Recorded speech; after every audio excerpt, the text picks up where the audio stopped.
The Trance of Believability on the Mechanisms of Fiction and Society has featured in Belonging Again by O.G. Rose. Describing James Wood's skepticism about hysterical realism, Lee Konstantinou writes that historical realism fails for Wood because its too rapid accretion of interesting detail breaks the trance of believability. The trance of believability is a beautiful and eloquent phrase that I think is helpful for understanding numerous issues today that are critical for us to grasp. Though primarily a literary consideration, I believe our approach to books can relate to our approach to society at large. In this way, literary considerations can also be sociological. If we don't believe in the courts, they have no power to enforce their decrees. If we don't believe we can trust the media, then the media will have no power to influence us. If we don't think our government is just, then we'll ignore it when it preaches fairness. If God ceases to feel given to us, it's hard to live like God is real without thinking about if God is real, slowing down our practice. In other words, the trance of believability has a role to play not simply regarding books, but regarding many of society's most important facets. What can break the trance is what Habermas called the legitimation crisis and the collapse of givens. When it no longer feels given that capitalism and democracy are the best socioeconomic combination for the world, then the trance of believability is broken, and people begin to question if the narrative works, for they no longer feel they are in it, though perhaps for the better. Section 1. If at the end of the story aliens show up without warning, if a plot tension is resolved deus ex machina, if action is poured in from the top, as Dr. William Wilson would say, then the trance of believability is broken and the story fails. Likewise, if suddenly there's a 2008 financial crisis, if the invasion of Iraq fails to arrange a functioning democracy, if extreme candidates begin succeeding in national elections around the world, then suddenly the legitimacy of Western society is thrown into question. And for good or for bad, the trance of belief in society is broken. If tomorrow aliens were to unveil themselves to the people of planet Earth, then suddenly everything we think and believe would be thrown into question. And then like Don and George, and to turn the world, we would have to learn to live with the resulting existential uncertainty. Our worldviews would lose their solidness and start to melt, to allude to Marx. The ability of anything to put us in some trance of believability would be lessened. Though not as extreme as an alien invasion, events like Brexit, Trump, the rise of China, and the like can cause a similar melting and destabilization of our worldviews, which causes an existential anxiety which can make totalitarianism appealing, as expanded on in Belonging Again. Societies and stories are similar in how they work and fail. Like a story, a society that fails to maintain in its people a trance of believability, of legitimacy, is a society in decline. We must believe in our societies if we are going to work to keep them, as we must believe in a society if we are to be changed by it. Yet, at the same time, people in a trance are people at risk of not critically thinking. And where critical thinking is lacking, all kinds of problems can arise, as discussed throughout the works of O.G. Rose. Stories at work are ones that maintain their believability in the act of reading them, though afterwards we might then examine the text critically. Societies are different, though, in that they, hopefully, don't have an ending. So when should we determine it proper to step out of society and be critical about it? So that moral aristocracies, atrocities don't occur, so that we aren't susceptible to black swans and so on. Won't any stepping out risk the legitimacy and believability of the society? Traditionally, colleges are the space in which people can step out of society and be critical about it. And if this criticism is constructive, as opposed to purely deconstructive, colleges have a valuable role to play, even if they must necessarily exist in a tension with normal society. That tension is good and dialectical. Unfortunately, today, colleges themselves have lost their legitimacy and the people's trust, making many people in society unwilling to listen to the valuable criticisms that can come from universities, as colleges have become unwilling to take seriously the valuable criticisms that can come from outside the universities. The dialectic is breaking down, making what Hannah Arendt called the banality of evil more likely on both sides. Because though the trance of believability is important if it's absolute and never questioned at all, all, it can become dangerous. That said, another way we can maintain a trance of believability without it becoming a liability is to maintain radical openness and to avoid the temptation of realism. But that must be discussed later on. When social legitimacy and believability collapse, people are at risk of falling into what Kierkegaard called infinite absolute negativity, a term Kierkegaard lifted from Hegel. If I understand Kierkegaard correctly, I associate the IAN with eternal regression and the idea that irony can always ironize irony, ironize ironizing irony, and so on, as cynicism can be cynical about cynicism, cynical about cynical cynicism, and so on, as anti-politicians can be against anti-politicians who are against anti-politicians, so on and so on and so on. Like Nietzsche's concern that we had unchained the earth from its sun, Kierkegaard warns that if irony is unchained from constructive criticism and becomes nihilistic and deconstructive, there is no stopping it.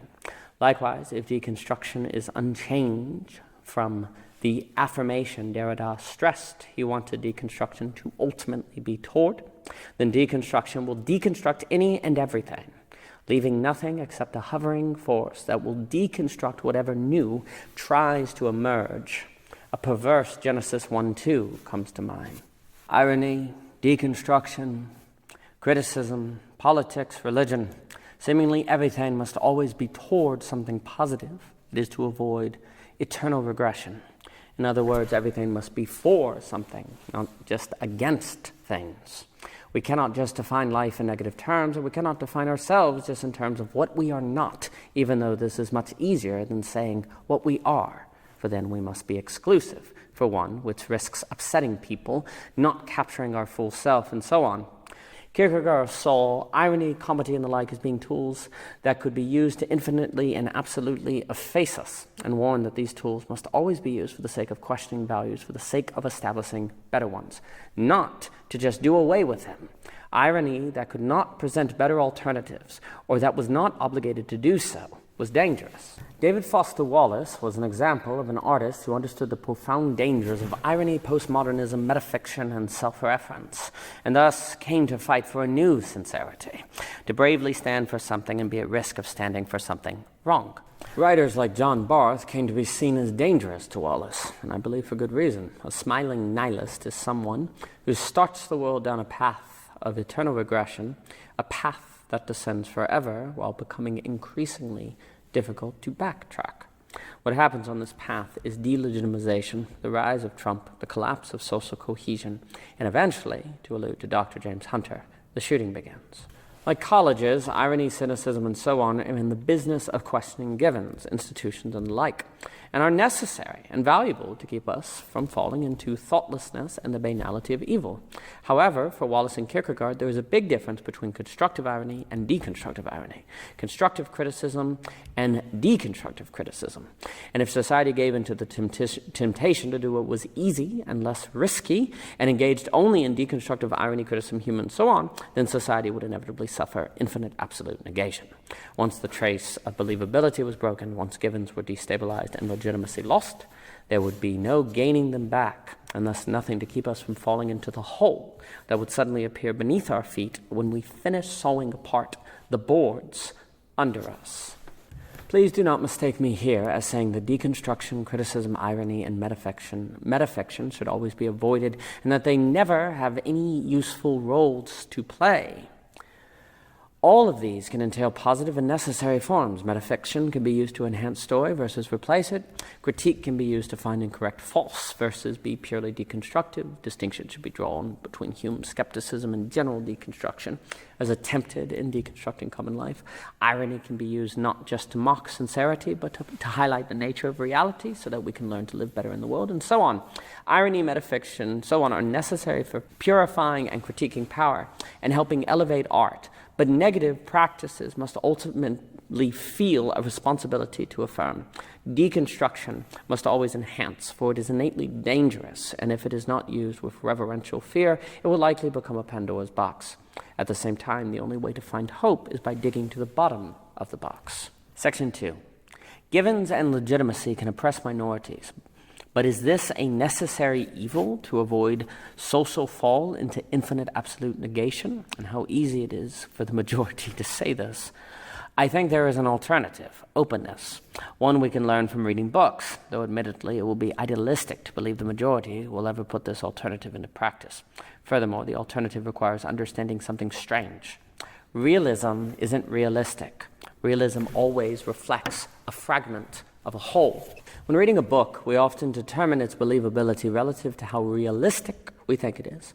If we think, in the real world, Southerners don't sit around discussing Kant, then a book that consists of Southern characters doing just that is a book we'd likely argue isn't believable. We tend to conflate believability with realistic, and though these terms are similar, since humans cannot know everything, it's actually not possible for humans to know what totally constitutes reality, and thus they end up defining believability relative to what they think is believable and real. And if how we read influences how we live, as I would argue it does, then this risks discrimination, bigotry, oppression, and the like. No one has met every Southerner, and thus no one knows absolutely that there doesn't exist a group of Southerners who enjoy discussing philosophy in their Georgian accents. No one has met every teenager in Virginia, and so no one knows there doesn't exist a brilliant girl on a farm somewhere who's writing the next Ulysses. Certainly, perhaps we can have a sense that, generally speaking, young teens don't know astrophysics, that Mexicans don't celebrate sweetest holidays, that men fail to understand what women go through, and so on. But this is very different from saying that individuals who stand in contract to these generalities aren't realistic or cannot exist. In fact, to decide who we can believe in and who we can't based on our understanding of generalities would be closed-minded and even bigoted. That said, Peter Berger, in A Far Glory, makes a fair point for why we aren't completely misguided to generally speak about certain groups of people. On guessing the nature of a random person hiding, Berger writes, "Remove the screen and what comes out may be a deconstructionist from Harvard who is a fierce evangelical and a fervent Republican who drives a used Cadillac from one pro-life rally to another. As a sociologist, I cannot say that such a figure is impossible. I can say that it is unlikely. And once again, a different set of probabilities would apply to an individual whose occupation and income place him or her in a working class. Race, gender, location, and the like all tend to correlate with certain worldviews, interactions with culture, and so on. To assume X of Y person because Y falls under category Z is generally a fair strategy. However, modernity today is a gigantic movement from fate to choice in the human condition, and we pride ourselves today in being open to diversity and celebrating it. But in my view, our critiques of realism and believability can conceal a prideful closed-mindedness. Similarly, in daily life, if I don't think it's realistic that people can function off 4 hours of sleep when my husband tells me that he's fine after only sleeping that long, I probably won't believe him, and thus put him in a dangerous situation where he must regain my trust, as discussed in On Trust by O.G. Rose.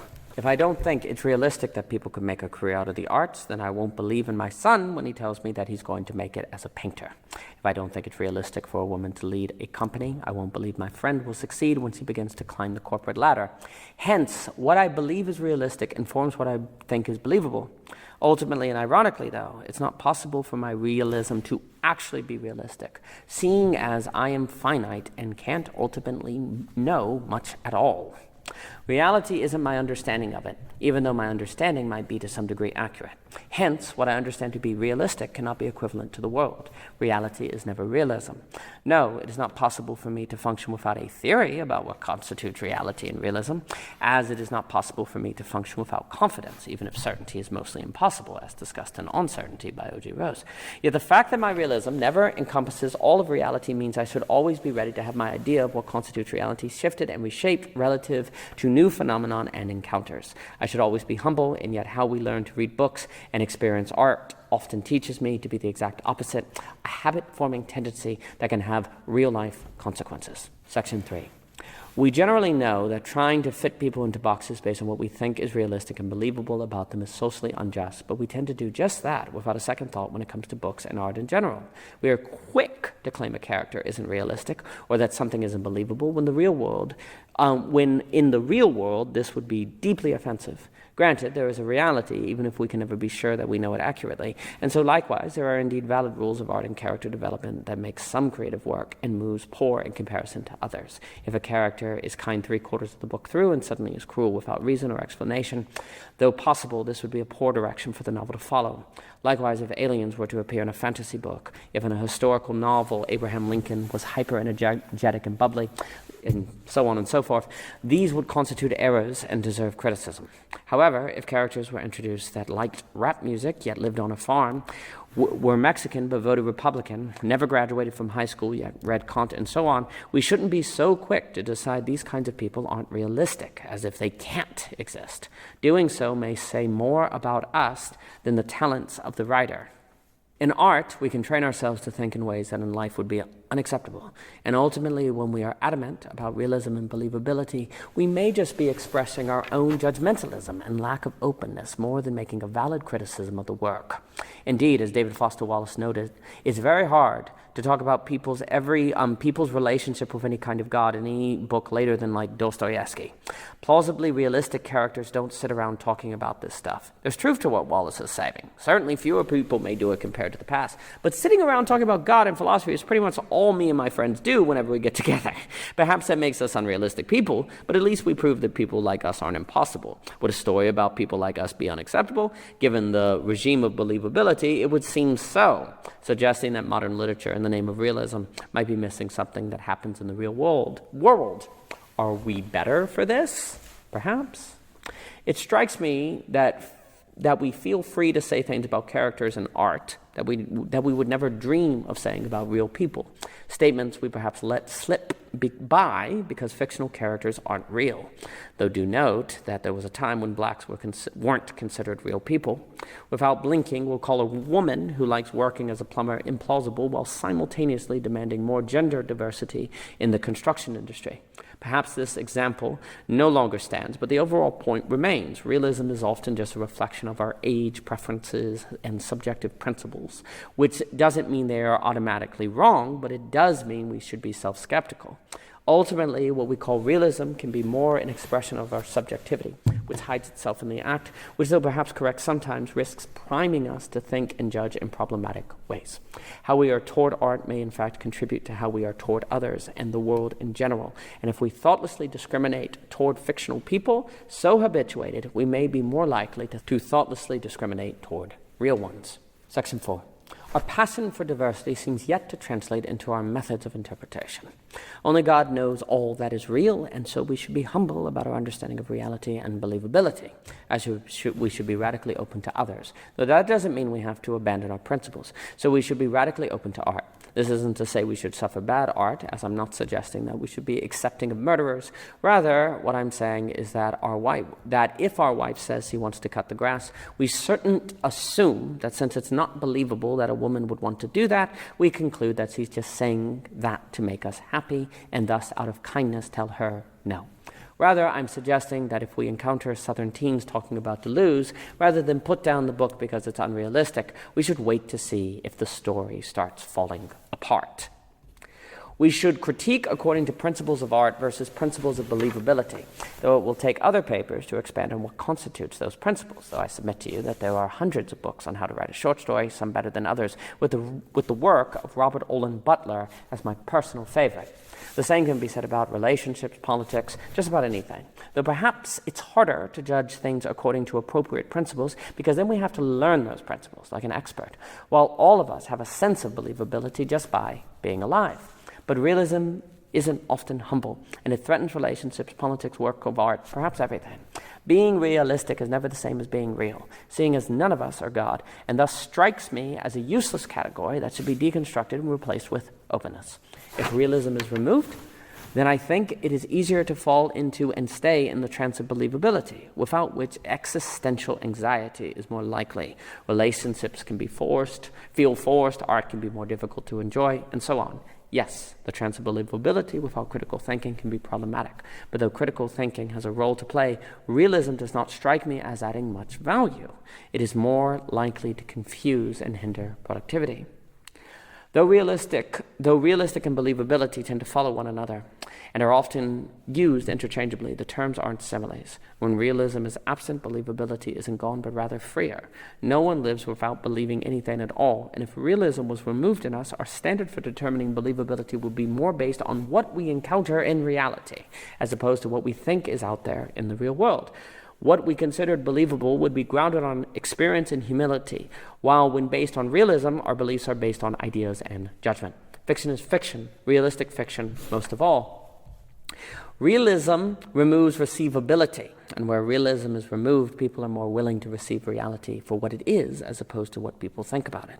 Granted, none of us can go through life without some idea of reality, and thus realism, but if we hold our realism with an open hand, we will keep what we need to function without risking it becoming a threatening and oppressive force to others. We do this by actively defaulting to reality over our ideas about it, by directing our criticism toward our reality versus anything and anyone who doesn't align with it.